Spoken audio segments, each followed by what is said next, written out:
What's going on, y'all? It's your boy, the Chosen G, aka Young Sprout, and we back at it again. This is episode 11 of the Game Point Podcast. Let's go.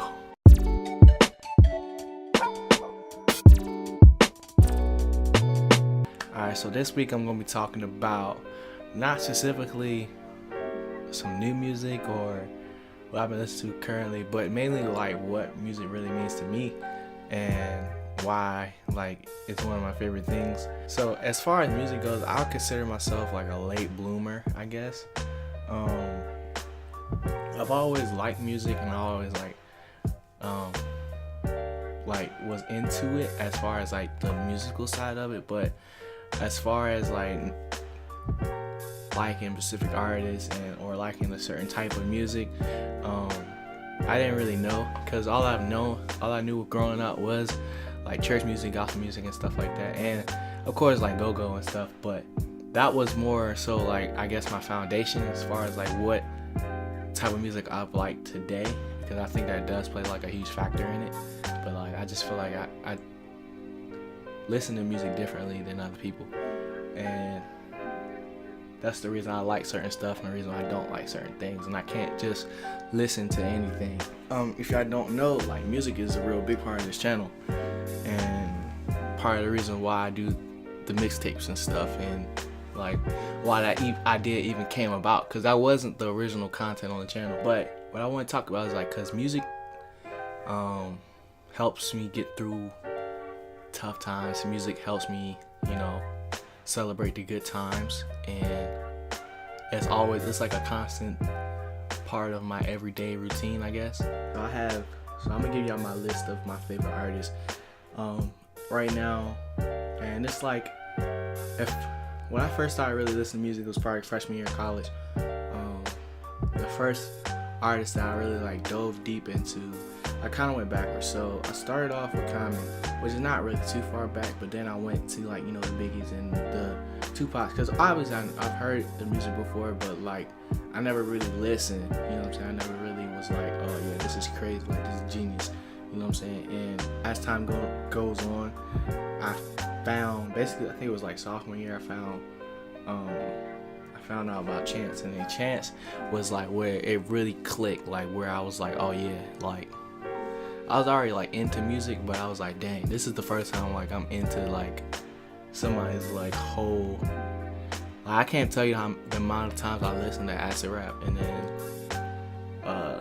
like how much I actually listened to 10 Day whenever I was like, I still listen to it on the regular, but as far as like compared to anybody else, like it's crazy, you know what I'm saying? And cause like acid rap like really changed me, like really like I felt it, I guess, which is, I don't know, I never really explained it, which is another reason why I like doing the podcast, because I can just talk, you know what I'm saying? And a lot of times it's like, that's how it is on stream, cause I'm just playing, I'm just talking, so I think that's cool. It goes for me, my favorite artist goes Chance, and then it's like Kendrick and J. Cole's like at the same spot. So then after that, it's probably, I don't even know. Like it's levels to it, you know what I'm saying? And it's like Chance was, the reason why Chance is first, because Chance is like the person I related to the most, and it was like, if I would ever make music, I would make music like this. Even though like we don't even come from like the same situations, but like I feel like base of the music like is like something I connect to. You have those, and then you also have like the whole like DMV culture type thing, like me being from Maryland, it's like different types of DC artists and stuff that I like. So it's like you got Gold Link, you got Shot Glizzy, you got like, you know what I'm saying, you got Terrence French. Now it's like this is all within like 4 years, so it's like I've really been into music for like 4 years. But I've played music my whole life. I played drums at church. So I don't know. Yeah. But it's like the artists that I pick and the artists that I listen to is based off of not so much the beat and not so much the artist, but the way the artistry to it, because like I can't just listen. Like for me, I can't just listen to anything. You know what I'm saying? It has to have bars. It has to have melody. It has to have like a good sound, and then a good beat. Because I like melodies and stuff too. And it's like, I don't know. It's hard to explain, but the main thing I want to talk about in this music section, because I got 3 sections in this, is that if you like really listen to music, it can like really help you, which most of y'all probably know, help you through certain situations and anything that, you know, like throws at you. Because like I find times like where I'm listening to music and then like I just go off into like a different place, but then like I come back and then the music's at a different part, but I'm still with the music, and I'm like, dang, what just happened? You know what I'm saying? And it's like you get to think about, it helps you think about things, and like gives your mind a break and allows you to focus on things that you wouldn't normally focus on.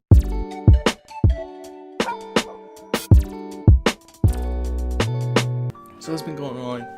What's been going on in Dragon Ball Super? So basically, Krillin got bodied after bodying like 3 people with number 18 because he let his guard down, which was not a surprise, but I was glad because they gave Krillin some shine. You know what I'm saying? They gave my man some shine in the episode. But ultimately, I knew he's probably gonna be the first one out, regardless, because that's just like, you know, just tears and power. And he could have definitely got some more people out, but you know, things happen, and it just showed like, all right, you know, things like Universe 7 can't just keep dominating. You know what I'm saying? So they had to throw that curveball in there, which I understand. But the latest episode of Dragon Ball Super was we finally keep getting glimpses of Jiren's power level and his abilities. You know what I'm saying? And the thing is, like, they're making him seem so much more powerful, but at the same time, like, we gotta realize the way, because we all know if you watch Dragon Ball Z, you know, they fight for a long time, but then they always have like a big blast at the end, which is a common thing, you know what I'm saying? And this one, that happened, and then it didn't happen, but then it happened again with Jiren, you know? And it's just like, when it's happening, you're just like, oh my gosh, this is the craziest thing ever. But it makes sense at the end of the day, because one blast from, like, even in the episode we saw Goku do his Kamehameha, but obviously that's not the most powerful, because the whole time he's trying to gauge the power level, because at the end he comes out without a scratch. You know what I'm saying? Granted, he's powered down and he had to go to God for him, but Jiren's probably always in a state of just power. You know what I'm saying? And I was having a discussion with a friend over the weekend of how basically, like, the reason why we finally, like, in this episode, we finally got an understanding, at least I did, of what the true Saiyan form was, and that's the Broly form. You know what I'm saying? At its truest point, because you gotta realize, like, the Saiyans in their bloodline, like, they have the urge to fight. They love to fight. You know what I'm saying? And it's always the quiet and the ones that don't really show that sign, and because it's deep within them, are the ones that's like, alright, they're like Broly, you know what I'm saying? And I guess there's only one of them in each universe or each time or whatever, and it's this little girl, and she, like she said, like they said, that she didn't master her power yet. So it makes sense that Jiren could, you know, take her out of that form within one blast, but it also shows that, you know, they're still trying, like, basically Vegeta's warning Goku, you know what I'm saying, of like, alright, well, this is a true Saiyan form, because the amount of energy and not be able to handle energy, so he's letting out blast that could possibly, and it did knock somebody off. The story and just like the connections that, like, I've been making in this show is like the reason why I like it so much. You know what I'm saying? It's not so much, my friend was like, yeah, it's cool, but it's not like the fighting scenes are not, you know what I'm saying, that great. The fights aren't that great, and that's what makes a good Dragon Ball Z, is the fights. But at the same time, it's like, dang, like this storyline of like really understanding the universe, because like the reason why you're able to go back to all of the other, you know, Dragon Ball Z's and be able to watch them and still feel the same way is because it leaves you off with cliffhangers of like, all right, how much power does this really mean, and what does Super Saiyan and Super Saiyan 2 actually do? You know what I'm saying? Because like all the different forms, like power levels, and like what that really means in a fight. You know what I'm saying? So that's why I like it, and you know what I'm saying, and that's why I like Super. You know, because this is really dope, and it's just like there's new things like that normally wouldn't have been explained in the previous Dragon Ball Z's or whatever. So all in all, it was a good episode. My Hero Academy, you know, it's that show be giving me the feels, man. Like it really is like I'm stuck like on like every time they always do it. It's like when it's about to end, it's like the worst feeling ever, because it's like, dang, you just gonna do me like that? They had a whole fight like this. They're fighting the hero killer right now. So Deku and Turiel, the half fire, half ice guy, are basically saving and basically explaining like what a true hero is. And they've done this multiple times, but it's like this is the first like situation where not only is it real danger, but it's like a true test in like manhood, hero-ship, or I don't even think it's like basically, are you a real one or are you not? And they're teaching them as they're fighting, and we're getting to see that, and they're gaining new experiences, and it's like, dang, this joint is crazy. And we still don't even really know that much about the villains and like what these Nomu really are supposed to do, other than, you know, be a distraction and other things like that.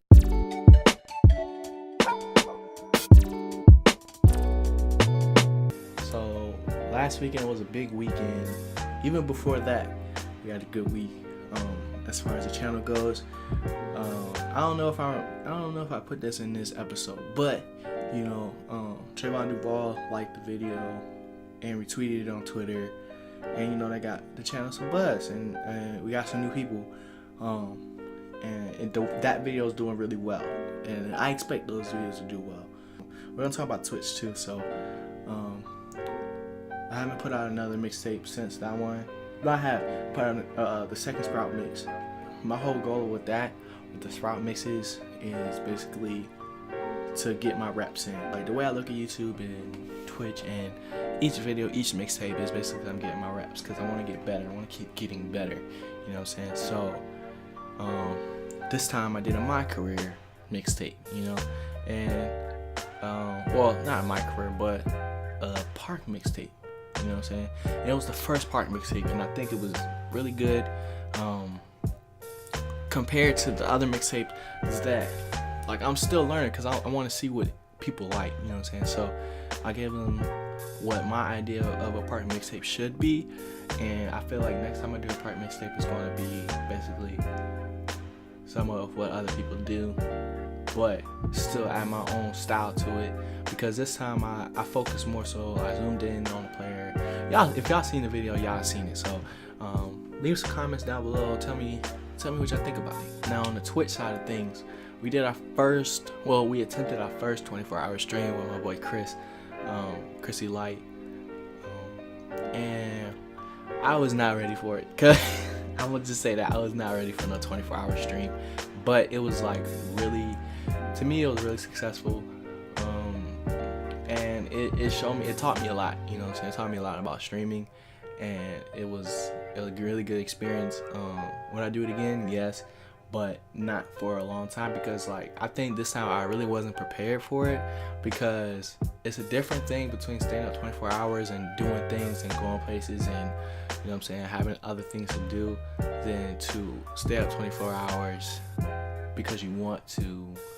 Like, cause I do it at school all the time for my major. Like, we have to stay up late, and especially like when it comes down to the project being done, you know what I'm saying, most of the time we stay up through the night, but we're, you know, able to get up, walk around, eat and all that. But when you're streaming and you're just sitting there talking to chat and sitting there eating and then, you know, sitting there for 24 hours, that was a lot longer than I expected. I made it like 19 hours, I think, like around 19 hours.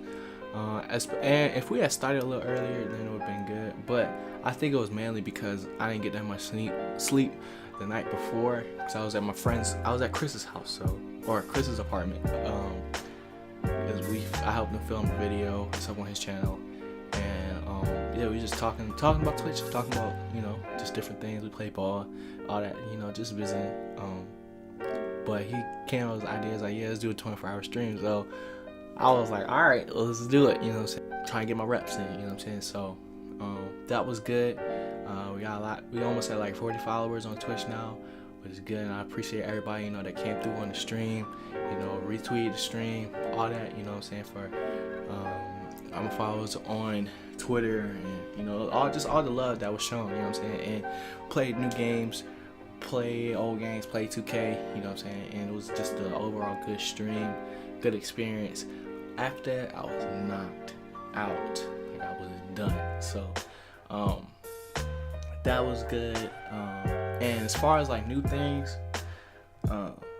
right now there's not anything new, but I've made a decision about what's gonna be happening for next season or next year for 2K and the YouTube channel. So I'm gonna be playing not only 2K, I'm gonna be playing NBA Live as well, NBA Live 18, and making mixes on there. So, you know, I hope you guys enjoy that as well. Just because there might be, you know, a new audience that, like, I played live before I ever played 2K, you know what I'm saying? And that's what I really like, was like on it. Like live, like, man, live used to be so great. I didn't want to say live, but it really was live. So I'm excited for that and trying out like the whole like, you know, thing. It's coming out around my birthday, so that's gonna be lit. We got a new intro that dropped today, so make sure y'all go check that out. Today I'm recording. I don't know when this episode of Game Point is gonna be up, but I'm gonna be able to see that in all the videos coming forward. That's it for this episode of Game Point. I hope y'all enjoyed. Make sure y'all leave a comment, leave a like on the video, and make sure y'all subscribe to the channel. I want to know what y'all think on the things that we talked about today, especially the music part, because it's an important thing to me, so I want to see what y'all think, and I want to know how y'all feel about it. So like I said, leave a comment, like the video, and subscribe to the channel for more, and check out my mixtape. So this has been your boy G, and I'm out. Peace.